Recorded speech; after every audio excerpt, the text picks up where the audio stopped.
Si vous avez des salariés cadres dans votre entreprise, vérifiez que vous respectez bien le 1,50 cadre. Ce concept ne vous parle peut-être pas, mais il s'agit d'une obligation de l'employeur de cotiser à hauteur de 1,50% de la tranche 1 du salaire de tous les cadres.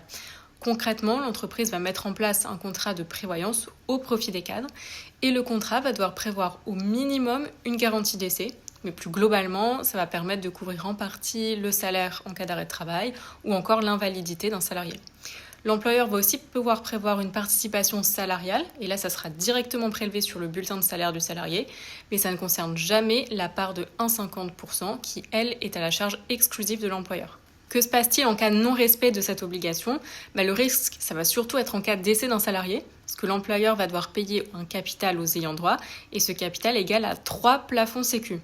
En 2025, ça représente quand même plus de 141 000 euros et ça, c'est hors charge. Il vaut donc mieux pour la trésorerie de l'entreprise que ça soit financé par un contrat de prévoyance. Cette règle-là ne s'applique pas aux salariés non cadres, mais comme toujours, il va falloir vérifier la convention collective dont relève l'entreprise parce qu'il y a certaines CCN qui peuvent prévoir des garanties de prévoyance à la fois pour les non cadres et aussi pour les cadres.